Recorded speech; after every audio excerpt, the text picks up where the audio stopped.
Hello everyone, বন্ধুরা আজকে আমরা শুরু করতে চলেছি তোমাদের ক্লাস 10 এর চ্যাপ্টার 25 হাইট অ্যান্ড ডিস্টেন্স বা উচ্চতা এবং দূরত্ব।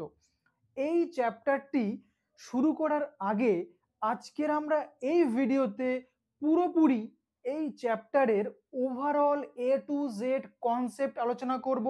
তাই একটা খাতা পেন নিয়ে বসো, পর পর যে পয়েন্টগুলো বলবো, যে জিনিসগুলো বলবো সেগুলোকে নোট করো এবং ভালো করে বুঝে নাও এবং একবার রিভিশন দিয়ে নেবে। তারপরে চ্যাপ্টারের যে অঙ্কগুলো রয়েছে সেগুলোকে যখন তুমি সলভ করতে যাবে তোমার কাছে দেখবে এতটা সহজ মনে হবে তুমি কল্পনাই করতে পারবে না। তাই প্রথম থেকে শেষ পর্যন্ত এই ভিডিওটি ভালো করে দেখতে হবে এবং পরপর কিন্তু খাতা পেন নিয়ে তুমি নোট করে নেবে, কারণ এরকম ভিডিও তুমি কিন্তু কোথাও পাবে না।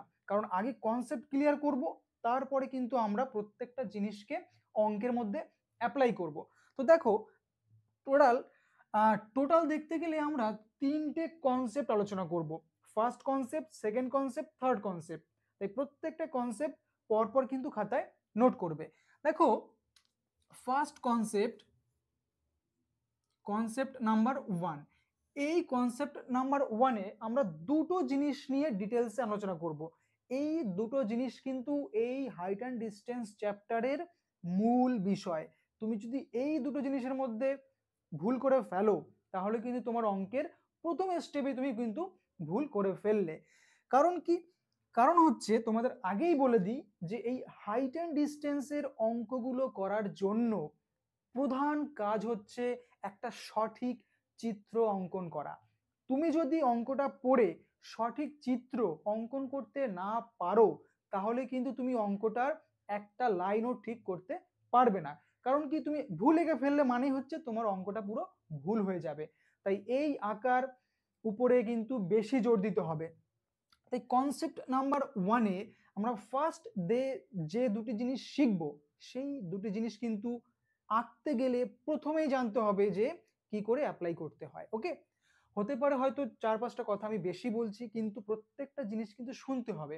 কারণ তুমি কিন্তু শুধু মাধ্যমিকের জন্য প্রিপারেশন নিচ্ছ না, এটা কিন্তু তোমরা কেউ ভেবো না। কারণ তোমাকে এখন থেকে এমন ভাবে চ্যাপ্টারগুলোকে শিখতে হবে, যদি তোমরা পরবর্তীতে কম্পিটিটিভ এক্সামের জন্য বসো তখন যেন আর এগুলোকে এসে প্রথম থেকে শিখতে না হয়। কারণ এই হাইট অ্যান্ড ডিস্টেন্স কিন্তু কম্পিটিটিভ এক্সামের জন্য ভীষণ ইম্পর্টেন্ট। ওকে, তো সেইভাবে শিখবে এবং আমি তোমাদেরকে সেইভাবেই শেখাবো, শুধুমাত্র ক্লাস 10-এর জন্য নয়, যাতে উচ্চ স্তরে গিয়েও তোমরা জিনিসটাকে অ্যাপ্লাই করতে পারো। ওকে, দেখো, তো কনসেপ্ট 1 নম্বরের মধ্যে আমরা দুটো জিনিস শিখব। একটা জিনিস হচ্ছে উন্নতি কোণ, আর একটা হচ্ছে অবনতি কোণ। অবনতি কোণ। ওকে, তোমাদের যদি কোনো লেখা দেখতে অসুবিধা হয় বা বুঝতে অসুবিধা হয়, যেটা বলছি সেটা শুনে কিন্তু ওর সাথে মিলিয়ে দেখবে, তবে কিন্তু আমরা বুঝতে পারবে যে কোথাও বুঝতে অসুবিধা হলে। তাহলে এই দুটো জিনিস কিন্তু মোস্ট ইম্পর্টেন্ট। সিম্পল জিনিস কিন্তু অনেকে কিন্তু ভুল করে। দেখো, আমরা দেখে নেবো যে উন্নতি কোণ এবং অবনতি কোণ কি। ঠিক আছে, ধরো তুমি এখানে রয়েছো, এটা ধরো তোমার চোখ, তুমি এখান থেকে কি করছো, দেখছো। কোথায় দেখছো? ধরো উপরে একটা পাখি উড়ছে, ঠিক আছে, আকাশে একটা পাখি উড়ছে, তুমি সেটাকে এখান থেকে দেখছো। তাহলে নিশ্চয়ই তুমি এইভাবে দেখবে, তাই তো? তাহলে তুমি যে এইভাবে দেখছো, এটা তুমি কোথায় দেখলে? তুমি তোমার উপরের দিকে দেখলে, অর্থাৎ তুমি আছো নিচে, পাখি তোমার মাথার উপরে বা তোমার মাথার উপর থেকে অনেক দূরে উঠছে, তুমি সেখানে দেখছো উপরের দিকে তাকিয়ে। ঠিক আছে, কারণ এই দুটি কোণ আঁকার জন্য ফার্স্ট তোমাকে বুঝতে হবে তুমি উপরের দিকে দেখছো না নিচের দিকে দেখছো। ওকে, উপরের দিকে দেখলে হবে উন্নতি কোণ, এটা নোট করে নাও। উপরের দিকে দেখলে হবে উন্নতি কোণ এবং নিচের দিকে দেখলে হবে অবনতি কোণ। ওকে, তো দেখো, এক্ষেত্রে তুমি কি করছিলে, উপরের দিকে পাখিকে দেখছো, তাহলে উন্নতি কোণ কোথায় তৈরি হলো? কারণ আমরা এক্ষুনি শিখলাম উপরের দিকে দেখলে হবে উন্নতি কোণ। তাহলে নিয়ম হচ্ছে, খুব ভালো করে জানতে হবে, যেখান থেকে তুমি দেখছো সেই বরাবর বা সেই অনুভূমিক অক্ষের সাথে একটা দাগ টেনে দিতে হয়। কি না, এই বরাবর তুমি একটা সোজা দাগ টেনে দাও। তোমার যে চোখ সেই চোখ বরাবর কিন্তু সোজা দাগটা হবে। তাহলে এই সোজা দাগের সঙ্গে তুমি যে পাখিটাকে দেখছো তার মধ্যে যে অ্যাঙ্গেলটা তৈরি হলো, এই অ্যাঙ্গেলটাকেই বলা হয় উন্নতি কোণ। ঠিক আছে, এই অ্যাঙ্গেলটাকে আমরা থিটা দিয়ে চিহ্নিত করছি, একেই বলা হয় উন্নতি কোণ। ওকে, তাহলে আশা করি বুঝতে পারলে যে তুমি যদি কোনো একটা বস্তুকে দেখো, সেটা যদি তোমার থেকে উপরের দিকে হয়, তাহলে সেই বরাবর তুমি যে একটা সরলরেখা টানবে এবং তার মধ্যে যে অ্যাঙ্গেলটা তৈরি হবে সেটাকেই বলা হয় তাকে উন্নতি কোণ। তাহলে অবনতি কোণটা কি? অবনতি কোণ হলো, ধরো তুমি এখান থেকে দেখছো, এটা ধরো তোমার চোখ, তুমি কিভাবে দেখছো না, এখান থেকে তুমি ফার্স্টে কি বললাম যে সোজা বরাবর একটা দাগ টেনে দাও, এবং এখান থেকে ধরো তুমি এই তুমি কোথায় রয়েছো, ধরো তুমি একটা বাড়ির ছাদের উপরে রয়েছো। কোথায় রয়েছো? ধরো একটা তিনতলা বাড়ির ছাদের উপরে তুমি রয়েছো, একটা তিনতলা বাড়ির ছাদের উপরে তুমি দাঁড়িয়ে আছো, এবং সেখান থেকে তুমি দেখছো যে এইখানে ধরো কোনো একটা বস্তু পড়ে আছে, কোনো একটা বস্তু এখানে পড়ে আছে। ঠিক আছে, তাহলে তুমি না এখান থেকে তাকিয়ে এই বস্তুটাকে দেখার চেষ্টা করছো। তাহলে তুমি যখন বস্তুটাকে দেখলে, তাহলে তুমি কিন্তু আর উপরের দিকে দেখলে না, তুমি যেখানে রয়েছো সেখান থেকে তোমার নিচের দিকে দেখলে। অর্থাৎ আমরা যখন দেখি উপরের দিকে দেখলে কি হবে, উপরের দিকে দেখলে আমরা মাথাটাকে উপরের দিকে তুলে দেখি, ঠিক আছে, আর নিচের দিকে দেখলে নিচের দিকে তাকিয়ে দেখি। তাহলে তুমি এখান থেকে নিচের দিকে তাকিয়ে দেখছো, তাহলে নিচের দিকে দেখছি মানেই কি কোণ? অবনতি কোণ। তাহলে এখানে এই যে কোণটা তৈরি হলো সেটা হচ্ছে অবনতি কোণ, এটা হচ্ছে থিটা, অবনতি কোণ। এইবারে এখানে একটা জিনিস বুঝতে হবে যে অবনতি কোণ দিয়ে কিন্তু অঙ্ক করা সম্ভব নয়। সম্ভব, অবশ্যই সম্ভব, কিন্তু প্রবলেম বেশি হয়। তাই তোমাকে কি করতে হবে, এই অবনতি কোণটাকে উন্নতি কোণে চেঞ্জ করে নিতে হবে। কিভাবে? দেখো যেখানে তুমি দেখছো সেই বস্তুর সাথে এই ভূমিতেও আর একটা দাগ টেনে দেবে, তাহলে এইখানে যে কোণটা তৈরি হয়ে যাবে সেটাই হচ্ছে তোমার উন্নতি কোণ। উন্নতি কোণ, উন্নতি কোণ। কিভাবে? দেখো আমরা একটা কনসেপ্ট শিখেছি ক্লাস 7-এ, যে যদি একটা সমান্তরাল সরলরেখাকে, যদি একটা সমান্তরাল সরলরেখাকে একটা ছেদক ছেদ করে, তাহলে এই যে কোণটা তৈরি হয় এবং এই যে কোণটা তৈরি হয় এরা পরস্পর কি হয়? সমান হয়। কারণ কি? এরা হলো একান্তর কোণ, এটাও থিটা হলে এটাও থিটা হবে। তাহলে ঠিক সেরকমই দেখো এইখানে এইভাবে তুমি যদি দেখো একটা জেড তৈরি হয়েছে, তাহলে এরা হচ্ছে পরস্পর কিন্তু একান্তর কোণ। তাই এটা যদি অবনতি কোণ হয় তখন এটা হয়ে যায় উন্নতি কোণ, এবং এইটার এটা তখন কি হয়ে যায়? সমান হয়ে যায়। তাই তোমাকে অবনতি কোণ বলে দিলে উন্নতি কোণে কিন্তু তোমাকে ওটাকে বুঝে নিয়ে এঁকে নিতে হবে। ঠিক আছে, তাহলে এই গেল আমাদের জাস্ট একটা বেসিক পার্ট, যে উন্নতি কোণ কি, অবনতি কোণ কি। এবং এই যে ভূমিটাকে আমরা দেখছি এটাকে বলা হয় অনুভূমিক অক্ষ। অনুভূমিক অক্ষ বা অনুভূমিক রেখা, বা শুধু ভূমি বলবে, ঠিক আছে, যা ইচ্ছে বলতে পারে, সেসব যখন বলবে তখন আমরা বলে দেবো। আর এটাকে হচ্ছে তির্যক রেখা বলা হয়। ঠিক আছে, এটা কি বলে? তির্যক রেখা, তির্যক রেখা। ওকে, তির্যক রেখা। তাহলে আমরা যদি এখন একসঙ্গে দুটো জিনিসকে বোঝার চেষ্টা করি, ধরো তুমি এইখানে বসে আছো, ঠিক আছে, কোথায় বসে আছো? সেম ধরো একটা পাঁচতলা বাড়ির ছাদের উপরে তুমি বসে আছো, এখানে বসে বসে তুমি গান শুনছো। ঠিক আছে, এবারে বিকেলবেলা গান শুনছো, এবার তুমি দেখছো যে একটা ছেলে ঘুড়ি উড়াচ্ছে, ঘুড়িটা ঠিক এখানে ধরো উঠছে, এখানে একটা কি, ধরো এটা একটা চৌকো ঘুড়ি উঠছে। ঠিক আছে, এবার তুমি এই ঘুড়িটাকে এখান থেকে দেখলে, দেখতেই পারো। তাহলে এইখানে তুমি এক্ষুনি বলেছি যখনই তুমি কোনো কিছু দেখছো, ধরো এটা তোমার চোখ, ঠিক আছে, তাহলে সেই বরাবর একটা দাগ টেনে দেবে। তাহলে এই যে কোণটা তৈরি হলো এটাই আমরা বলছি কি কোণ? উন্নতি কোণ। ঠিক আছে, কিন্তু তুমি দেখছো যে ঠিক একই সময়ে দাঁড়িয়ে এইখানে একটা লোক বসে আছে, সে বসে ঝিলের পরে মাছ ধরছে, ঠিক আছে, ছিপ দিয়ে। তাহলে তুমি তাকে দেখছো এইভাবে, তাহলে একবার তুমি এখান থেকে উপরের দিকে তাকিয়ে দেখলে, তখন কি কোণ তৈরি হলো? উন্নতি কোণ।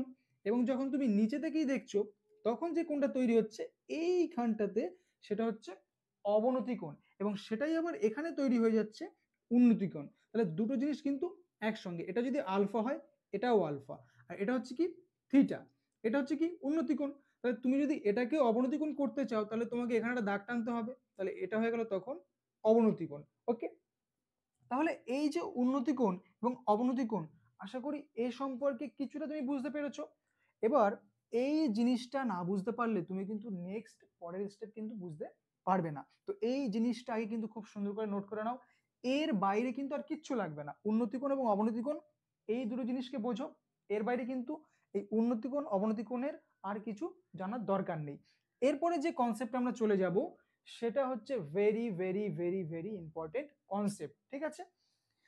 তো এই জায়গাটা নোট করে নাও। আরেকটা জিনিস এখানে বলে দিই যে এই উন্নতি কোণকে বলা হয়ে থাকে এলিভেশন অ্যাঙ্গেল এবং এই অবনতি কোণকে বলা হয়ে থাকে ডিপ্রেশন অ্যাঙ্গেল। এগুলো ইংরেজিতে বলে, এগুলো তোমাদের পরবর্তীতে লাগবে যে এলিভেশন অ্যাঙ্গেল বা ডিপ্রেশন অ্যাঙ্গেল, যদি তুমি এটা পরবর্তীতে ইংলিশ ভার্সনে কখনো করতে চাও তখন, ঠিক আছে?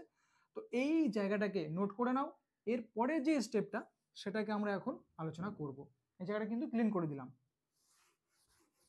দেখো এই ছোট ছোট জিনিসগুলো কিন্তু খুব ভালো করে বুঝতে হবে, তবেই তুমি অঙ্কগুলোকে কিন্তু সলভ করতে পারবে, তা না হলে কিন্তু প্রবলেম।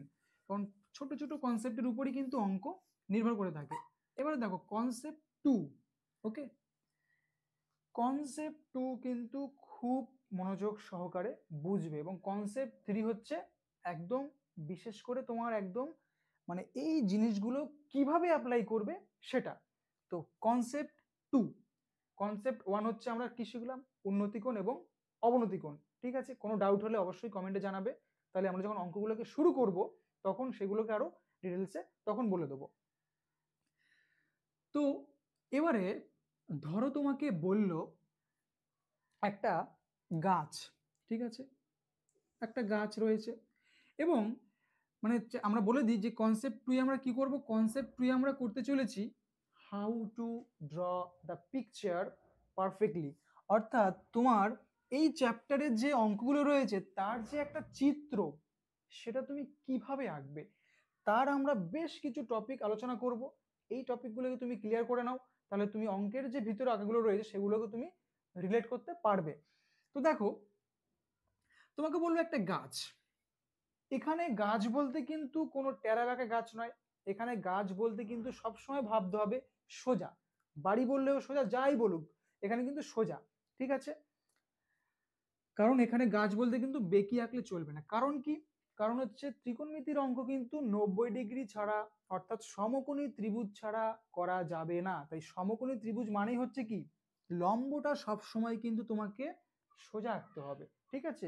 এবার এটাও কিন্তু সবসময় লম্ব নয়, লম্ব কিন্তু এই নিচেও হতে পারে, সেটা আমরা কনসেপ্ট থ্রিতে আলোচনা করব।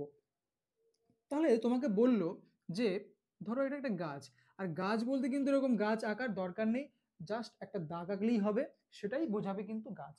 তাহলে বললো এই গাছের গোড়া থেকে কিছু দূরে সরে গেছে, ধরো গাছের গোড়া থেকে কিছু দূরে সরে গেছে, কিছু দূরে সরে গিয়ে একটা বিন্দুর সাপেক্ষে গাছটির যে অগ্রভাগ, গাছটির অগ্রভাগ, অর্থাৎ তোমাকে কিন্তু এই ল্যাঙ্গুয়েজগুলোই দেবে। তাহলে এইখানে আমরা কি শিখছি, গাছের যে মাথা তাকে বলা হয়ে থাকে অগ্রভাগ, অগ্রভাগ। এবং এইখানে যেটা বলেছিল গাছটির পাদদেশ, এখানে কি বলবে পাদদেশ, অর্থাৎ তোমাকে যেরকম ভাবে বলবে সেটা হলো পাদদেশ। কি বলবে যে একটি গাছের পাদদেশ থেকে অনুভূমিক অক্ষে, এটা আমরা আগেই বলেছি এটা কি বলে অনুভূমিক অক্ষ, অনুভূমিক অক্ষ বা ভূমির সমান্তরাল, যেরকম বইতে বলে থাকবে। তো গাছটির পাদদেশ থেকে অনুভূমিক অক্ষ বরাবর কিছু দূরে একটি বিন্দুর সাপেক্ষে গাছটির যে অগ্রভাগের উন্নতি কোণ বললো 60 ডিগ্রি। তাহলে ভালো করে দেখো আমরা উন্নতি কোণ আঁকলাম কিন্তু উপরের দিকে, তাই কিন্তু আমরা এখানে এইভাবে আঁকছি 60 ডিগ্রি, ঠিক আছে? তাহলে এই গাছটির উচ্চতা কত, এবং এই যে এইখান থেকে এই ডিস্টেন্স ধরো এটা বলে দিল 20 মিটার, ঠিক আছে? কারণ একটা তোমাকে কিছু বলে দিতেই হবে, না হলে কিন্তু তুমি অঙ্কের অ্যান্সার বের করতে পারবে না। কারণ একটা যদি কিছু না বলে এই তিনটে জিনিসের মধ্যে তোমাকে তোমাকে যে কোনো একটা পার্ট কিন্তু বলতেই হবে, ঠিক আছে? তো এটা গেল আমরা আঁকার মধ্যে ফার্স্ট একটা জিনিস আঁকলাম, সিম্পল। 2 নম্বর কি আঁকবো দেখো, 2 নম্বরের যেটা আঁকবো সেটাও কিন্তু খুব ইম্পর্টেন্ট জিনিস। ধরো তোমাকে বলল একটি নদীর আমরা 5-6টা আঁকাকে এই কারণেই আলোচনা করে নিচ্ছি, কারণ কনসেপ্ট নাম্বার 3 বুঝতে গেলে কিন্তু এগুলো দরকার। ওকে, তাই প্রত্যেকটা জিনিসের সাথে প্রত্যেকটা জিনিসের কিন্তু সম্পর্ক রয়েছে, প্রত্যেকটা জিনিস তাই পর পর শিখতে হয়। এগুলো কিন্তু নোট করবে, কারণ এই টাইপের আঁকাই কিন্তু তোমাদের চ্যাপ্টারে রয়েছে। ধরো বললো এটা একটা নদী, ঠিক আছে, কোথায় নদী না এইটা হচ্ছে নদীর চওড়া, ঠিক আছে। তোমাকে বললো এই নদীর এই পারে একটি ধরো তাল গাছ রয়েছে, একটা তাল গাছ রয়েছে। এবার তাল গাছ বলতে তুমি এরকম আঁকতেও পারো, কিন্তু অঙ্কের মধ্যে দরকার নেই। তোমাকে তাল গাছ বলতে এখানে শুধু জাস্ট এই তাল গাছের যে গোড়া, সেই গোড়াটা মানে পাদদেশ বা পাদবিন্দু, সেটা বুঝলেই হবে, এটা হচ্ছে পাদদেশ। তাহলে বললো কি নদীর একটি পাড়ে একটি তাল গাছ রয়েছে, সেই তাল গাছের গোড়া থেকে বা গোড়ার সাপেক্ষে সোজাসুজি নদীর অপর পারে একটি কি রয়েছে, খুঁটি রয়েছে, বা একটা লোক দাঁড়িয়ে আছে, অপর পারে ধরো একটা খুঁটি পোতা আছে, ঠিক আছে। তো বললো এই খুঁটি থেকে নদীর পাড় ধরে কিছুটা দূরে এগিয়ে গেছে, ঠিক আছে, বা ধরো বললো 20 মিটার দূরে এগিয়ে গেছে, এগিয়ে গিয়ে একটা বিন্দু সাপেক্ষে তাল গাছের গোড়াকে সে দেখলো, ধরো দেখলো 60 ডিগ্রি অ্যাঙ্গেলে। তাহলে বললো নদীটি কতটা চওড়া। তোমায় কোয়েশ্চেন করতে পারে, দেখো উন্নতি কোণ আমরা কোথায় আঁকছি, এইখানটাতে, যেহেতু আমরা উপরের দিকে দেখছি বা ওই পাশে দেখছি, এখানে কিন্তু তোমাকে বলে দেবে উন্নতি কোণ অবনতি কোণ, ঠিক আছে। অনেক ক্ষেত্রে তোমাকে কিন্তু সেটাকে বুঝে নিতে হবে যে কোথায় আঁকবো, সে সমস্ত অঙ্কও কিন্তু রয়েছে। এবারে দেখো 3 নম্বর, এটা ছিল 2 নম্বর। তো 3 নম্বর ড্রয়িং এ যদি আমরা একটা দেখি, 3 নম্বর ড্রয়িংটা কিন্তু একটা ইউনিক, ঠিক আছে। তোমাকে বলবে ধরো ঝড়ে একটা টেলিগ্রাফ পোস্ট কি হয়েছে, কিছুটা উপরে মচকে গেছে। আশা করি মচকে যাওয়া জিনিস কি, মচকে যাওয়া জিনিস বলতে বোঝানো হয় ধরো একটা গাছ এরকম ছিল, সেই গাছটা কি হয়েছে, ধরো কিছুটা উপর থেকে এইখান থেকে কি হয়েছে মচকে ভেঙে এইভাবে পড়ে গেছে। তাহলে এই দিকের যে অংশটা ছিল সেটা এখন আর নেই, সেটা কি হয়েছে এইদিকে ভেঙে ঝড়ে পড়ে এখানে এসেছে, এবং সেটা এসে কি করেছে এই ভূমির সাথে মিশে গেছে, ঠিক আছে। তার মানে জিনিসটা কি হলো, ধরো একটা গাছ, সেই গাছটার এইখানটাতে ধরো ঝড়ে এইখান থেকে ভেঙে গেছে, তাহলে ভেঙে গিয়ে এইটা এদিকে চলে আসলো আস্তে আস্তে করে, আবার এইটা এদিকে চলে আসলো আস্তে আস্তে করে, আবার এইটা এদিকে চলে আসলো, এরকম একটা সময় কি হবে ঝড়ে পড়ছে, পড়তে পড়তে এরকম হয়ে গেল। তার ফলে কি হয়েছে ভূমির সাথে সে ভূমিকে টাচ করেছে, কে টাচ করেছে, গাছটির অগ্রভাগ, ধরো এটা গাছের মাথা ছিল, তাহলে গাছটা একটা সময় এসে কি করেছে এই ভূমিটার এখানে টাচ করেছে, ঠিক আছে, গাছটা এখান থেকে ভেঙে গেছিল। তাহলে এইখানে জাস্ট একটা জিনিস বুঝতে হবে যে এই যে অংশটা উপরে ছিল সেই অংশটাই তো ঘুরে এসে এখানে পড়েছে, তার মানে হলো এই জায়গাটার এই জায়গাটা সমান হবে, কারণ এই উপরের অংশটাই তো ভেঙে মচকে গিয়ে এখানে পড়েছে, জাস্ট এটা ঘুরে এসে এখানে পড়েছে। তার মানে এই ডিস্টেন্সটার এই ডিস্টেন্সটা যেটা ছিল একই থাকবে, ঠিক আছে। বললো তার ফলে এখানে ধরো 30 ডিগ্রি কোণ অ্যাঙ্গেল তৈরি হয়েছে। তাহলে তোমাকে কোশ্চেন করতে পারে যে গাছটি কতটা উপরে মচকে গিয়েছিল, বা গাছটির পুরোটা উচ্চতা কত ছিল বলে দিতে পারে। আবার হয়তো তোমাকে একটা পয়েন্ট বলে দেবে যে গাছটি গোড়া থেকে 15 মিটার দূরে মাটি স্পর্শ করেছে, এরকম কিছু বলে দেবে। তাহলে এটা গেল তোমার 3 নম্বর ড্রয়িং। এবার 4 নম্বর যে ড্রয়িংটা আমরা করতে চলেছি, সেই ড্রয়িংটা ভীষণ ভীষণ ভীষণ ইম্পর্টেন্ট, কারণ ওটার মধ্যে আমরা এত কিছু জিনিস আলোচনা করতে চলেছি যেগুলো দিয়ে কিন্তু পরীক্ষায় অঙ্ক বেশি আসে। তাই এই জিনিসগুলো ক্লিন করে দিলাম, এই জিনিসগুলোকে টুকে নাও, ওকে। কারণ 4 নম্বর যে আমরা আঁকাটা আঁকবো তার মধ্যে কিন্তু বেশ কিছু জিনিস রয়েছে যেগুলো থেকে এমসিকিউ তৈরি হয়, এসএকিউ তৈরি হয়, এবং সেগুলো থেকে কিন্তু বড় কোয়েশ্চেন বেশি এসে থাকে। দেখো ছায়ার দৈর্ঘ্যের অঙ্ক কি, কারণ কোন একটা খুঁটি যদি রয়েছে, ধরো এটা একটা খুঁটি, ঠিক আছে, এখানে ধরো সূর্য রয়েছে, সূর্যটা বেঁকে গেছে, ধরো সূর্য রয়েছে, তাহলে সূর্য যদি থাকে তাহলে এই খুঁটির কি হবে, শ্যাডো তৈরি হবে। তো শ্যাডো অবশ্যই, কিন্তু এইখান থেকে সূর্য মানে কি, তোমার শ্যাডোটা এইদিকে পড়বে, তাহলে ধরো এটা হচ্ছে গাছের শ্যাডো, মানে হচ্ছে ছায়াটা। তাহলে এই সূর্যের সাথে ধরো কত ডিগ্রি কোণ তৈরি করবে, তোমায় সেটা কোয়েশ্চেন করতে পারে। বা বলতে পারে ধরো এই সূর্যের থেকে যে ছায়াটা পড়েছে সেটা ধরো এই খুঁটিটি গোড়া থেকে ছায়ার দৈর্ঘ্য কিন্তু বললেই বুঝবে এইটা, এইখান থেকে এটা হচ্ছে ছায়ার দৈর্ঘ্য, ধরো সেটা বললো 50 মিটার। তাহলে বলে দেবে তোমাকে যে খুঁটির উচ্চতা কত, এরকম কোয়েশ্চেন করতে পারে। আঁকাটা তো এখানে জাস্ট এই জন্য আঁকলাম বোঝানোর জন্য, কিন্তু আসল জিনিসগুলো কি কি, তোমাকে এখানে তিনটে জিনিস জানতে হবে। কি কি? যে ছায়ার দৈর্ঘ্য বেড়ে গেলে উন্নতিকোণ কি হয়, ছায়ার যদি দৈর্ঘ্য বেড়ে যায় তাহলে উন্নতিকোণ কি হবে, উন্নতিকোণ কমে যাবে। এগুলো কিন্তু লেখো, যে কি আমি পুরোটা লিখছি না, আমি শুধু লিখছি দৈর্ঘ্য বেড়ে গেলে, কার দৈর্ঘ্য, ছায়ার দৈর্ঘ্য, দৈর্ঘ্য বাড়লে কি হবে, কার দৈর্ঘ্য, আচ্ছা পুরোটাই লিখে দিই নাহলে তোমরা গুলিয়ে ফেলবে। ছায়ার দৈর্ঘ্য বেড়ে গেলে, ছায়ার দৈর্ঘ্য বাড়লে উন্নতিকোণ বা অবনতিকোণ, আমি উন্নতিই লিখছি, উন্নতিকোণ কি হয়, আচ্ছা এখানে অবনতিকোণ হওয়ার কোনো চান্সই নেই, কারণ সূর্য তো উপরে, ছায়া তো নিচে পড়বে, তাহলে এইখানে যে কোণটা তৈরি হবে সেটা অবশ্যই উন্নতিকোণ হবে।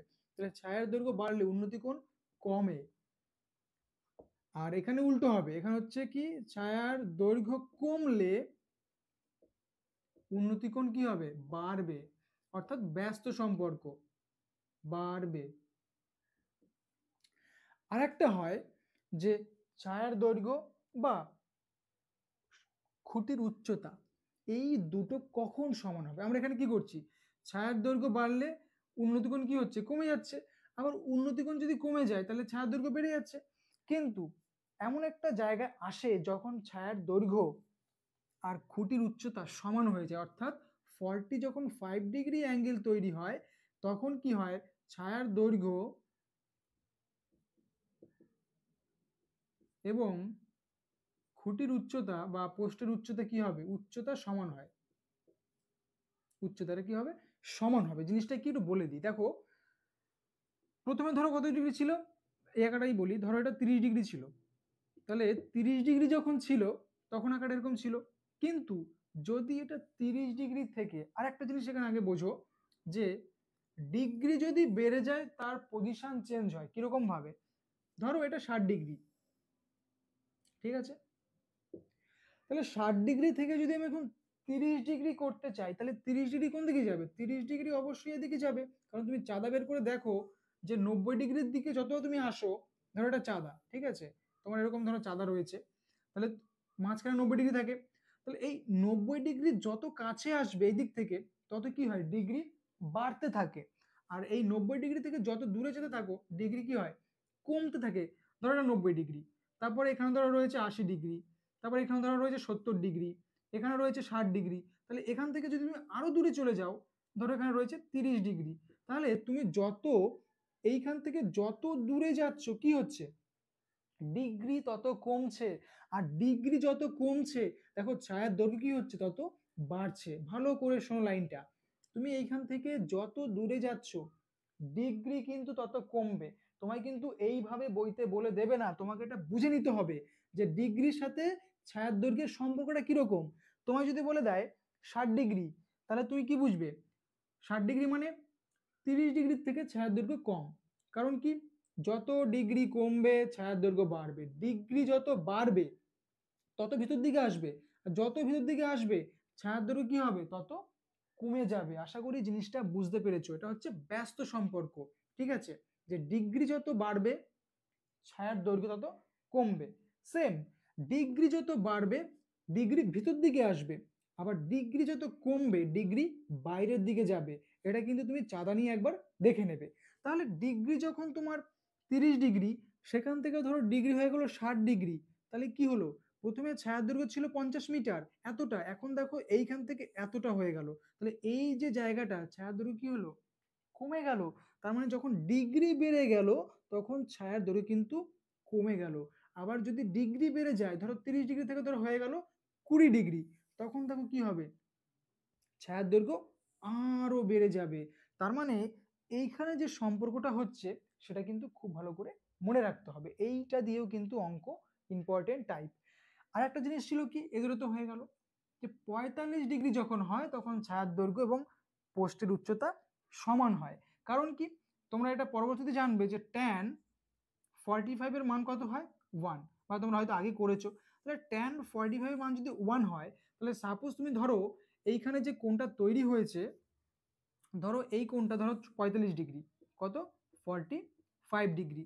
তাহলে 40 যদি 5 ডিগ্রি হয়, তাহলে 40 যদি 5 ডিগ্রি হয়, তাহলে এই যে বাহুটা, এই বাহুটা ধরো 10 সেন্টিমিটার, এবং এই বাহুটাও তখন কিন্তু 10 সেন্টিমিটারই হবে। কারণ 45 ডিগ্রি অ্যাঙ্গেলে এসেই কিন্তু এই ছায়ার দৈর্ঘ্য এবং এই খুঁটির উচ্চতা, এই দুটো জিনিস সমান হয়ে যায়। এটা কি কারণে হয়, ট্যান 45 1 এর জন্য হয়। কি করে হয় প্রমাণ যদি চাও তোমার পরে দেখিয়ে দেবো, বা আচ্ছা এখন যদি বলে দিই, আচ্ছা তোমার ধরো বলে 10 সেন্টিমিটার, ঠিক আছে, এটা যদি 10 সেন্টিমিটার বলে, এটা তোমায় বলে দেয়নি, তাহলে তুমি এখানে কি জানো, এটা হচ্ছে লম্ব, এটা হচ্ছে ভূমি। তাহলে এই ভূমি তুমি যদি বের করতে চাও, তাহলে তোমাকে এখানে লম্বের সাথে ভূমির ট্যান অ্যাপ্লাই করতে হবে। এটা আমরা কনসেপ্ট 3 আলোচনা করব। তো এখানে ট্যান যদি তুমি অ্যাপ্লাই করে দাও, তাহলে ট্যান থিটা সমান সমান কত হয়, লম্ব বাই ভূমি। তাহলে লম্ব হচ্ছে 10, ভূমি হচ্ছে কোয়েশ্চেন মার্ক, আর ট্যান 45 মানে 45 ডিগ্রি, থিটার জায়গায় কত বসবে, 45। তাহলে ট্যান 45 সমান সমান 10 বাই কোয়েশ্চেন মার্ক, আর ট্যান 45 মানে কত, 1। তাহলে 1 সমান সমান 10 বাই যদি কোয়েশ্চেন মার্ক হয়, তাহলে কোনাকুনি গুণ করলে কত আসলো, কোয়েশ্চেন মার্ক সমান সমান 10। তার মানে তুমি এই জিনিসটাও 10 পেয়ে গেলে, এটাও 10 পেয়ে গেলে। তাহলে দেখো এইদিকেও 10, এদিকে 10, দুই দিকে কি হয়ে গেল, সমান হয়ে গেল। তো এটা মাত্র ট্যান 45 এর জন্যই হয়। তো এটা মনে রাখবে যে 45 ডিগ্রি হচ্ছে এমন একটা ডিগ্রি যখন ছায়ার দৈর্ঘ্য কি হয়, সমান হয় কার সাথে, খুঁটির সাথে। ঠিক আছে। আর তোমাদের বইতে 45, 60, 30 এই কোণগুলোই বেশি রয়েছে, এর বাইরে কিন্তু দু একটা কোণ হয়তো পাবে 50 ডিগ্রি, তখন তোমাদের সেটা সেভাবে তোমাদের বলা থাকবে। তো এই হলো আমাদের, যে এইটা ছিল আমাদের 4 নম্বর কনসেপ্ট। ঠিক আছে, কনসেপ্ট 2 এর 4 নম্বর আঁকা। আমরা আরো দুটো আঁকা শিখবো, তারপর আমরা পার্ট বলতে আমরা কনসেপ্ট 3 তে যাব। ভিডিওটা হয়তো একটু বড় হচ্ছে, কিন্তু পুরোপুরি দেখো, তবে কিন্তু তুমি জিনিসটাকে শিখতে পারবে। সময় দিতে হবে, কিছু শিখতে গেলে অবশ্যই সময় দিতে হবে। তুমি যদি শর্টকাটে শিখতে চাও, সেটা কিন্তু টেম্পোরারি কখনোই সম্ভব নয়, শর্টকাটে কিছু হয় না, সবসময় ঠিকভাবে শিখতে হবে। তো এবার দেখো, আমরা চলে যাব, আর দুটো আঁকা শিখবো, তারপর আমরা মেন কনসেপ্ট 3 চলে যাব। দেখো আঁকা হচ্ছে এবারে ধরো 5 নাম্বার, ভুল হোক, ঠিক আছে 4, হ্যাঁ 5ই হবে হয়তো। দেখো তোমায় বলতে পারে, ধরো তুমি একটা জাহাজে রয়েছে, উড়োজাহাজ, উড়োজাহাজ মানে কি, প্লেন হতে পারে, হেলিকপ্টার হতে পারে। সেখান থেকে তুমি একবার এই দিকে তাকালে, এখানে দেখছো তোমার একজন বন্ধু দাঁড়িয়ে আছে, ঠিক আছে। কিছুক্ষণ পরে তুমি, তোমার এদিকে চোখ পড়লো, হঠাৎ করে দেখলে এই বন্ধু এখানে চলে এলো। তার মানে কি, তোমার বন্ধু এখান থেকে কি হচ্ছিল, এদিকে সে হেঁটে হেঁটে আসছিল। তার মানে এইখান থেকে তোমার বন্ধু হেঁটে এখানে এসেছে, ঠিক আছে। তাহলে তুমি যখন প্রথমে এখান থেকে তোমার বন্ধুকে এখানে দেখলে, তখন তুমি কারণ দেখো এখানে একটা জিনিস দেখো, তুমি উপর থেকে নিচে দেখছো, উপর থেকে নিচে দেখছো, তার মানে কি কোণ তৈরি হবে, অবনতি কোণ। তার মানে সঙ্গে সঙ্গে তোমাকে এখানে একটা দাগ টেনে দিতে হবে। সেটা তুমি এইভাবেও টানতে পারো, বা পুরো দাগ টেনে দিতে পারো। তাহলে এইখান থেকে ধরো অবনতি কোণটা হলো 30 ডিগ্রি অ্যাঙ্গেলে, তুমি তোমার বন্ধুকে ফার্স্ট এখানে দেখলে। তাহলে এটা যদি অবনতি কোণ হয়, এখানে এটা হচ্ছে উন্নতি কোণ। কারণ আমরা আগেই বলেছি অবনতি কোণ থেকে অঙ্ক করব না, উন্নতি কোণে চেঞ্জ করে নেবো। এবং কিছুক্ষণ পরে তোমার বন্ধুকে তুমি এখানে দেখলে, সেটা ধরো অবনতি কোণ 60 ডিগ্রি অ্যাঙ্গেলে তুমি দেখছো, ঠিক আছে। তাহলে এটাও তোমার 60 ডিগ্রি। এবার বললো তোমার ধরো বন্ধু এখান থেকে এখানে হেঁটে যেতে সময় লেগেছে ধরো 2 মিনিট, 2 মিনিট, 2 মিনিট সময় নিয়েছে। বললো তোমার বন্ধু যে হেঁটে গেছিল, সেই তোমার বন্ধুর থেকে তুমি কত উচ্চতায় দাঁড়িয়েছিলে, এটা তোমায় জিজ্ঞেস করতে পারে। কোয়েশ্চেন কি আসবে না আসবে সেটা আমরা আলোচনা করছি না, আমরা আলোচনা করছি কি করে আঁকতে হয়, ঠিক আছে। এটা একটা আঁকা হতে পারে। আরো একটা আঁকা হতে পারে ঠিক উল্টো। কিরকম উল্টো, তুমি এখানে দাঁড়িয়ে আছো, থাকতেই পারো, তুমি দেখলে এইখানে একটা পাখি রয়েছে, ঠিক আছে। তুমি পাখিটাকে দেখলে এখান থেকে, তার মানে কি, আমরা কি বলেছি, যেখান থেকে আমরা দেখবো সেই বরাবর একটা দাগ টেনে দেবো, ঠিক আছে। তাহলে তুমি যখন পাখিটাকে দেখছো, সেই পাখিটা কিছুক্ষণ পরে তুমি দেখলে এইদিকে উড়ে যাচ্ছিল, কিছুক্ষণ পরে তুমি পাখিটাকে দেখছো এখানে চলে এলো, তাহলে তুমি আবার এখান থেকে এখানে দেখলে, তাহলে এখান থেকে আবার জুড়ে দাও। তাহলে তুমি যে পাখিটাকে ফার্স্ট এখানে দেখলে, তাহলে তোমার যে উন্নতি কোণটা ছিল ধরো 30 ডিগ্রি, কারণ দেখো আমরা উপর থেকে নিচ থেকে উপরে দেখছি, তাহলে কি তৈরি হবে? উন্নতি কোণ। তাহলে 30 ডিগ্রি অ্যাঙ্গেলে দেখছিলে, পাখিটা এখান থেকে তোমার এইদিকে গেল, তারপর তুমি আবার এখান থেকে এখানে দেখছো ধরো 60 ডিগ্রি অ্যাঙ্গেলে, তাহলে বলবে তোমার থেকে পাখিটা কতটা উঁচুতে রয়েছে, জিজ্ঞেস করতে পারে। বলতে পারে পাখিটা এখান থেকে ওই পর্যন্ত যেতে কত সময় লেগেছে, জিজ্ঞেস করতে পারে। জিজ্ঞেস করতে পারে পাখিটা ওইখান থেকে ওই পর্যন্ত গেছে, তাহলে তার গতিবেগটা কত ছিল, জিজ্ঞেস করতে পারে। তো এরকম টাইপের কিন্তু আরো কিছু আকার রয়েছে, সেগুলোকে আমরা অঙ্ক যখন করব তখনই আলোচনা করব। তো এগুলোকে এই কারণে আলোচনা করলাম যাতে তুমি আঁকাগুলোর সাথে একটু পরিচিতি ঘটাতে পারো, ঠিক আছে? এবার আমরা চলে যাব কনসেপ্ট 3-তে। ওকে, তো আশা করি স্টেপগুলো বুঝতে পারছো। কনসেপ্ট 3 এই জায়গাটা হচ্ছে আসল জিনিস। ফার্স্ট তুমি উন্নতিকোণ অবনতিকোণ পড়ে বুঝে গেলে, এঁকে নিলে, ভালো কথা, খুব সুন্দর এঁকে নিয়েছো। সেকেন্ড কনসেপ্ট বুঝতে পারলে তুমি আঁকতে পারবে, থার্ড কনসেপ্ট বুঝতে পারলে তুমি অঙ্কটাকে সলভ করতে পারবে। দেখো এখানে কিছু জিনিস তোমাকে মুখস্থ করতে হবে, মানে কি মনে রাখতে হবে, এগুলো মনে না রাখলে কিন্তু হবে না। তো দেখো প্রথমে যেটা বলবো সেটা হচ্ছে, আমরা আগেই বলেছি যে ত্রিকোণমিতির অঙ্ক মানে হাইট এন্ড ডিস্টেন্সের অঙ্ক সমকোণী ত্রিভুজ ছাড়া সম্ভব নয়, অর্থাৎ এই কোণটা 90 ডিগ্রি হতেই হবে, ঠিক আছে? তাহলে এই কোণটা যদি 90 ডিগ্রি হয়, তাহলে সাপোজ আমরা ধরলাম এই কোণটা থিটা, বা আমরা ধরতে পারি এই কোণটা থিটা, এটাও থিটা ধরতে পারি, এটাও থিটা ধরতে পারি। এটা যদি থিটা হয় তাহলে এটা কত হয়ে যাবে? 90 ডিগ্রি মাইনাস থিটা, কারণ একটা 90 ডিগ্রি রয়েছে। কারণ আমরা জানি একটা ত্রিভুজের তিনটি কোণের সমষ্টি 180 ডিগ্রি, একটা কোণ 90 ডিগ্রি হলে বাকি দুটো কোণ মিলে আর 90 ডিগ্রি পড়ে আছে, তার মধ্যে একটা কোণ থিটা হলে অপর কোণটা 90 মাইনাস থিটা হবে। তাহলে এখানেও হচ্ছে 90 ডিগ্রি মাইনাস থিটা, কিন্তু এই জিনিসটা তোমাদের খুব একটা লাগে না চ্যাপ্টারগুলো করতে গেলে। তো থিটাটা হচ্ছে মেন। এইখানে যখন আমরা থিটা ধরছি, ভালো করে বুঝবে কি বলতে চলেছি। যখন আমরা এইটাকে থিটা ধরছি, তখন কিন্তু এই থিটার সামনে যে বাহুটা থাকে, থিটার সামনে যে বাহুটা থাকে, সেই বাহুটাকে বলা হয়ে থাকে লম্ব। কি বলা হয়ে থাকে? লম্ব। তোমরা জানো যে লম্ব, ভূমি, অতিভুজ সব কিন্তু একটু ভালো করে জানতে হবে যে লম্ব, ভূমি, অতিভুজ ডিপেন্ড করে পুরো থিটার উপরে। থিটা যদি পজিশন চেঞ্জ করে, লম্ব ভূমির পজিশন চেঞ্জ হয়ে যাবে, অতিভুজের পজিশন চেঞ্জ হবে না। অতিভুজ সর্বদা সমকোণী ত্রিভুজের যে 90 ডিগ্রি, তার বিপরীত যে সাইড সেটা হয়ে যায় অতিভুজ। শুধু অতি লিখছি, 90 ডিগ্রির বিপরীত দিকে যে বাহুটা সেটা হবে অতিভুজ, ঠিক আছে? এটা মাথায় রাখবে। আর লম্ব কোনটা হবে? লম্ব হবে থিটা যেটা রয়েছে, সেই থিটা অ্যাঙ্গেলের বিপরীতে যে বাহুটা থাকবে, সেই বাহুটা হচ্ছে লম্ব। তাহলে এখানে যদি থিটা এটা হয়, তাহলে এর বিপরীত বাহু হচ্ছে এটা, তখন এটা হয়ে যাবে কিন্তু লম্ব। গুলিয়ে ফেললে কিন্তু চলবে না। আমরা সবাই জানি যে আমরা ত্রিভুজ আঁকবো, এটা লম্ব এটা ভূমি, এটা লম্ব এটা ভূমি, সঠিক, কিন্তু থিটার উপরে ডিপেন্ড করছে কোনটা লম্ব কোনটা ভূমি। থিটা যদি পজিশন চেঞ্জ করে, লম্ব ভূমি তাদের পজিশন কিন্তু চেঞ্জ করবে। যখনই থিটা এখানে থাকবে, লম্ব এটা হবে, ভূমি তখন এটা হয়ে যাবে। আর যখনই থিটা এখানে চলে যাবে, তখনই কিন্তু লম্ব এটা হয়ে যাবে, তাই ভূমি এটা হয়ে যাবে। এই কারণের জন্যই তোমাদের বলেছিলাম যে যদি আমরা, কারণ এটা উন্নতি কোণ এটা অবনতি কোণ, যে অবনতি কোণ দিলে অবনতি কোণটাকে আমরা উন্নতি কোণে চেঞ্জ করে নেব, তারপরে অঙ্ক করব, তাহলে কিন্তু আমাদের এই লম্বভূমি একই রকম থেকে যাবে। আর যদি তুমি থিটা অবনতি কোণ ধরেই করতে চাও, তখন দেখবে তোমাকে কিন্তু ভূমি আর লম্বটাকে চেঞ্জ করে নিতে হবে, যেটা কিন্তু খুবই চাপের জিনিস, পরীক্ষার হলে ঘেটে যেতে পারে। তাই জন্যই বলা হচ্ছে আঁকার মধ্যে যেরকমই দিক, ধরো অবনতি কোণ বলে দিল 30 ডিগ্রি, তুমি সঙ্গে সঙ্গে উন্নতি কোণটা 30 ডিগ্রি ধরে নিলে, তারপরে তুমি অঙ্কটাকে করবে, তা নাহলে কিন্তু তোমার আরো প্রবলেম তৈরি হবে, ঠিক আছে? তো এই ভূমি, অতিভুজ, লম্ব এগুলো আশা করি কিছুটা বুঝতে পেরেছো। এইগুলো কেন বললাম?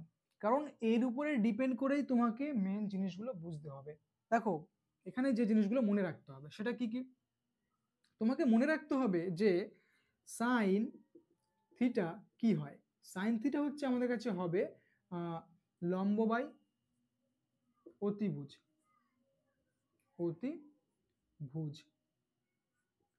এবং কোসেক থিটা কি হবে? কোসেক থিটা হচ্ছে সাইন থিটার উল্টো, অতিভুজ বাই লম্ব। এগুলো কিন্তু খাতায় লিখে নাও, এগুলো মুখস্থ করতে হবে। অতিভুজ বাই লম্ব। ওকে, তাহলে ট্যান থিটা কি হবে? ট্যান থিটা হচ্ছে লম্ব বাই ভূমি। আর একটা হয় কট থিটা। কট থিটা, কট থিটা কি হবে? ট্যান থিটার উল্টো, ভূমি বাই লম্ব। ঠিক আছে, এদের সাথে এর সম্পর্ক, এর সাথে এর সম্পর্ক, অর্থাৎ এ যা হবে এ তার উল্টো হবে, আবার এ যা হবে এ তার উল্টো হবে, আবার এ যা হবে এ তার উল্টো হবে। অর্থাৎ সাইনের উল্টো কোসেক, আবার কোসেকের উল্টো সাইন, ট্যানের উল্টো কট, কটের উল্টো ট্যান। ঠিক এরকমই আরো দুটো রয়েছে, সেটা হচ্ছে কোসেক, সেক আর কস। তাহলে সেক থিটা কি হবে? সেক থিটা হচ্ছে তোমার কি হবে? আর একটা হচ্ছে কস থিটা। ওকে, কস থিটা। তাহলে কস থিটা হচ্ছে তোমার ভূমি বাই অতিভুজ, অতিভুজ। আর সেক হচ্ছে তোমার অতিভুজ বাই ভূমি, অতিভুজ বাই ভূমি। ঠিক আছে, এটা কিন্তু এর উল্টো, আবার এটা হচ্ছে এর উল্টো। এইগুলো তোমাদের হয়তো অনেকে বলতে পারে ট্রিক্স দেবো, ট্রিক্স দিয়ে করবি, কিন্তু ট্রিক্স করবে না। ট্রিক্স দিয়ে করা ভালো, কিন্তু করবে না, ট্রিক্স দিয়ে করে কোনো লাভ নেই। তোমাকে ডাইরেক্ট জানতে হবে সাইন থিটা মানে কি, লম্ব বাই অতিভুজ। ট্যান থিটা মানে কি, লম্ব বাই ভূমি। রানিং যদি না করতে পারো তাহলে লাভটা কি? তুমি ওই ভাবলে ট্যান, চলো আমরা ট্রিক্স অ্যাপ্লাই করলাম, ওইসব চলে না। তুমি যত ফাস্ট করতে পারবে তত তোমার সুবিধে। তুমি ট্রিক্সের চক্করে পড়ে যাবে, মুশকিল। ডাইরেক্ট, তার জন্য তোমার সময় বেশি লাগবে, কিন্তু তোমাকে সেটাকে তৈরি করে নিতে হবে। তো যত তুমি এগুলো ফাস্ট জানতে পারবে তত তোমার কিন্তু অঙ্ক ইজি লাগবে, কারণ এইগুলোই লোকে ভুলে যায়। এগুলো ভুলে যাওয়া মানে তোমার অঙ্ক পুরো বেকার। সব ঠিক করলে তুমি ভুলে গেলে সাইন মানে কি, তাহলে লাভটা কি হলো? বেকার হয়ে গেল। তো এই জিনিসগুলো কিন্তু তোমাকে মনে রাখতে হবে, কি করে সাইন কস ট্যান কট এই সমস্ত কিছু এসে থাকে। ওইসব টেকনিকের দিকে কিন্তু যাওয়ার দরকার নেই। টেকনিক দিয়ে যদি কেউ শিখতে চাও শেখো, কোনো সমস্যা নেই, কিন্তু ডাইরেক্ট চেষ্টা করবে। এর সাথে তোমাকে আরেকটা জিনিস জানতে হবে, সেটা হচ্ছে টেবিল। কি জানতে হবে? টেবিল। টেবিল বলতে কি? যেখানে সাইনের মান দেওয়া আছে, কসের মান দেওয়া আছে, সাইন 60 মান কত, ট্যান 60 মান কত, ওই টেবিল কিন্তু তুমি না জানলে এর পরে গিয়ে তুমি কিন্তু আবার আটকে যাবে। তাই এই হাইট এন্ড ডিস্টেন্স চ্যাপ্টার করতে গেলে তোমাকে ত্রিকোণমিতির অনেক কিছু জানতে হবে। এই সমস্ত বাহু হিসেবে অর্থাৎ রেশিওগুলো জানতে হবে, সাইন কস ট্যান এর কোসেকের, প্লাস টেবিলটা হচ্ছে খুব ভালো করে জানতে হবে। বিশেষ করে ট্যানটা খুব ভালো করে জানতে হবে, কারণ ট্যান থেকে কিন্তু অঙ্ক বেশি সলিউশনটা করা যায়। যে ট্যান 60 মান কত, ট্যান 30 মান কত, ট্যান 45 মান কত, সাইন কোসেক, সব থেকে বেশি কিন্তু ট্যানটা দরকার পড়ে। পুরো টেবিলটা কিন্তু খুব ভালো করে মনে রাখবে, এটাই কিন্তু তোমাদের মুখস্থ করে নিতে হবে। ঠিক আছে, টেবিলটার ফার্স্ট লাইনটা খুব ভালো করে মুখস্থ করবে, তারপরে তুমি সেগুলোকে বাকি যেগুলো রয়েছে সেগুলো কিন্তু তুমি ফাটাফাট বলতে পারবে, জাস্ট বুঝতে হবে এগুলো কিন্তু। ঠিক আছে, খুব ভালো করে টেবিলটাকে মুখস্থ করবে, তা না হলে কিন্তু তোমার এই বাকি যে স্টেপগুলো আঁকলে, ফার্স্ট তুমি কি করলে আঁকলে, সেকেন্ড তুমি কি করলে বাহু হিসাবে মান সব বসালে, থার্ড তুমি কি করে জানো, যখন তুমি ধরো তোমার চলে আসলো ট্যান 60, তুমি ভুলে গেছো, তাহলে তোমার কিন্তু তুমি সেখান থেকে কিন্তু আবার পুরো বেকার হয়ে গেল। তোমার মান ভুলে যাওয়া মানে কি, তুমি অঙ্কটা আর করতে পারবে না। তো এই হচ্ছে আমাদের কনসেপ্ট। এবারে চলো আমরা একটা অঙ্ক সলিউশন করে দেখি কি করে অঙ্ক করা যায়। ধরো তোমাকে বলল যে একটা গাছ, এই গাছটার ভূমি থেকে 5 মিটার দূরে একটা বিন্দু সাপেক্ষে গাছটির অগ্রভাগের উন্নতি কোণ 60 ডিগ্রি। তাহলে গাছটার উচ্চতা কত? তোমায় জিজ্ঞেস করবে গাছটার উচ্চতা কত। তাহলে এটা হচ্ছে 90 ডিগ্রি, এটা হচ্ছে থিটা 60 ডিগ্রি, থিটা, এটাকে কি বলা হয়ে থাকে? থিটা। থিটার যদি এই দিকটা এখানে থিটা ধরলাম, তার মানে এটা হচ্ছে আমাদের কাছে লম্ব, এটা হচ্ছে ভূমি, এটা হচ্ছে অতিভুজ। ঠিক আছে, তোমায় জিজ্ঞাসা করেছে গাছটির উচ্চতা কত। ভেরি ভেরি ইম্পর্টেন্ট লাইন, যেটা বলছি নোট করে নাও। তোমাকে যেটা চাইবে, যেটা চাইবে, কারণ আমরা কি জানি এখানে 3খানা বাহু রয়েছে, তাহলে যে বাহুটা তোমাকে জানতে চাইবে তার সাথে এমন একটা বাহুর সম্পর্ক তুমি খুঁজবে যার কাছে মান আছে, যার কাছে মান আছে। অর্থাৎ ধরো তোমার একটা সাহায্যের দরকার, এবার তুমি তো এমন কাউকেই খুঁজবে যে তোমাকে সাহায্যটা করতে পারবে। তুমি এমন কারোর কাছে গেলে, তুমি আগে থেকেই জানো যে এর সাহায্য করার ক্ষমতা নেই, তাহলে তুমি তার কাছে যাবে? অবশ্যই যাবে না। তাহলে তোমার যখন এইটা জানতে চেয়েছে, তাহলে এখান থেকে তুমি দুজনের কাছে যেতে পারো। এখান থেকে তুমি এর কাছে যেতে পারো, এখান থেকে তুমি এর কাছে যেতে পারো। এবার তুমি ঠিক করবে কার কাছে যাবে। তুমি যদি এর কাছে যাও, এর কাছে সাহায্য করার মতো কিচ্ছু নেই, এর কাছে তো কিছু আছে, এর কোনো মান দিয়ে দেয়নি। এর কাছে গেলে তুমি তাহলে খালি হাতে ফিরে আসবে। তুমি যদি এর কাছে যাও, দেখো এর কাছে কিন্তু 5 আছে, 5 মিটার আছে, এর কাছে কিছু আছে, তাহলে এর ক্ষমতা আছে তোমাকে কিছু দেওয়ার। তাহলে যার কাছে আছে তার কাছে যাবে, এবং তার সাথে তুমি এই যে যার নেই, যাকে তোমার দরকার, তার সাথে তুমি কি করলে, যার কাছে আছে তার কাছে গেলে, তার সাথে তোমার সাথে একটা রিলেশন খুঁজবে। রিলেশনটা কি? কোণ হিসাবে, অর্থাৎ বাহু হিসাবে তোমার রিলেশন কি ছিল, রেশিওতে, যেটা আমরা একটু আগে লিখেছিলাম। তাহলে এটা কি লম্ব, এটা হচ্ছে লম্ব, তাই তো, এটা হচ্ছে ভূমি। তাহলে এই লম্বের সাথে ভূমির কোনো সম্পর্ক আছে? লম্বের সাথে ভূমির সম্পর্ক কোথায় আছে, কার কাছে আছে? রানিং ভেবে নিতে হবে। তাহলে তুমি জানো যে লম্বের সাথে ভূমির সম্পর্ক হচ্ছে ট্যানের বা কটের, ট্যানের বা কটের। কারণ কি, ট্যান মানে লম্ব বাই ভূমি, কট হচ্ছে ভূমি বাই লম্ব। তাহলে ট্যান বা কটের কাছে তুমি গেলে, তার কাছে ভূমি বা লম্ব রয়েছে, সে তোমাকে মানটাকে বের করতে সাহায্য করবে। তাহলে তুমি চেষ্টা করবে যখনই এরকম কন্ডিশন থাকবে কটের কাছে না যেতে, ট্যানের কাছে যেতে। ঠিক আছে, যখনই তুমি এর সাথে একে সম্পর্ক খুঁজবে, তখন তুমি সাইন পাবে না কোসেক পাবে, তা তুমি চেষ্টা করবে সাইনের কাছে যেতে, কারণ সাইনগুলো সহজ, ট্যানগুলো সহজ। ঠিক আছে, তো সহজ মানে কি, একটু ইজি হয়ে যায় ক্যালকুলেশন করতে। তাহলে এখানে আমরা কার কাছে যাব, ট্যানের কাছে যাব। তাহলে আমরা জানি যে ট্যান থিটা সমান সমান কি হয়, লম্ব বাই ভূমি। ঠিক আছে, তাহলে ট্যান থিটা থাক, চলো। থিটার মান কত? থিটার মান হচ্ছে 60 ডিগ্রি, বসিয়ে দাও। লম্ব মানে কি? লম্ব মানে হচ্ছে কোয়েশ্চেন মার্ক, আমরা জানি না। ভূমি মানে কি? ভূমি মানে হচ্ছে 5, জাস্ট মান বসিয়ে দাও। এই হচ্ছে মেন জায়গা। তুমি ফার্স্ট আগলে বাহু হিসাবে মান বসালে। এবার হচ্ছে ট্যান 60 মান কত? ট্যান 60 মান কত? চটপট কমেন্টে বলো। ট্যান 60 মান কত? ট্যান 60 মান হচ্ছে তোমাদের √3। তুমি ট্যান 60 মান ভুলে গেলে, এত খাটনি তোমার পুরো জলে চলে গেল। ঠিক আছে, তাহলে ট্যান 60 মান হচ্ছে √3, তাহলে কোয়েশ্চেন মার্ক বাই 5। এবারে কোনাকুনি গুণ করো, কিছু নেই মানে 1 আছে, তাহলে কোয়েশ্চেন মার্কের সাথে 1 গুণ করো, 5 এর সাথে √3 গুণ করো, তাহলে কোয়েশ্চেন মার্ক সমান সমান 5√3। এবার কখনো কখনো তোমাকে রুটের মান বসাতে বলতে পারে, অর্থাৎ √3 মান। তাহলে √3 মান তোমার যদি বসাতে বলে, বসিয়ে দেবে 1.732, এটা কিন্তু নোট করে নাও, 1.732, এটা হচ্ছে √3 মান। আবার √2 এরও মান আছে, সেটাও তোমার বলতে পারে 1.414, এরকম কিছু একটা আছে, এটাও তোমার চাইতে পারে। তাহলে সেটা এখন দরকার নেই, তোমার চাইলে তো এই বসাবে। তাহলে কোয়েশ্চেন মার্ক কত হয়ে গেল, 5√3। তাহলে এইটা হচ্ছে তোমার কাছে অ্যান্সার। এবার তুমি পুরোপুরি কমপ্লিট করে সলিউশনটা করতে পারলে, এরপরেই তুমি কিন্তু 5 নম্বর অঙ্কটার সলিউশন করলে 5 নম্বর পাবে। তো এই 3টে কনসেপ্ট প্লাস এই এক্সাম্পলটা তুমি যদি বুঝতে পারো, তাহলে তোমার অঙ্কগুলো কিন্তু আর আটকানোর কোনো কথাই নয়। এগুলোকে আরেকবার দরকার পড়লে দেখো, খুব সুন্দর করে নোট করো, একবার রিভিশন দাও, নেক্সট আমার ভিডিওগুলো তুমি দেখো, বাকি অঙ্কগুলো সলিউশনের জন্য ভীষণ হেল্পফুল হবে। পরীক্ষা তোমায় দেখবে পাশের বন্ধুর থেকে তুমি অনেক ভালোভাবে করতে পারছো। ঠিক আছে, তো তোমাদের জন্য একটা কোয়েশ্চেন থাকবে। কোয়েশ্চেনটা হচ্ছে যে যদি যদি এটা একটা গাছ হয়, এটা যদি 30 ডিগ্রি অ্যাঙ্গেল হয়, অর্থাৎ এলিভেশন অ্যাঙ্গেল 30 ডিগ্রি হয়, উন্নতি কোণ 30 ডিগ্রি হয়, যদি এই গাছটির উচ্চতা 15 মিটার হয়, তাহলে এই গাছটির গোড়া থেকে এই ডিস্টেন্সটা কত? এটা তোমাদের কাছে কোয়েশ্চেন থাকবে, অ্যান্সার করে জানাও, দেখি তোমরা কতটা বুঝতে পেরেছো। তো আজ এইটুখানেই, দেখা হচ্ছে নেক্সট ভিডিওতে। অবশ্যই তোমরা কিন্তু ভিডিওটি সম্পূর্ণ আরেকবার দেখে নাও এবং খাতায় নোট করে নাও, এবং নেক্সট ভিডিও লিঙ্ক কিন্তু ডেসক্রিপশন বক্সে দেওয়া আছে, ক্লিক করে গিয়ে পার্ট 1 ভিডিও তোমরা দেখতে পারো। ঠিক আছে, আজ এখানেই, বাই।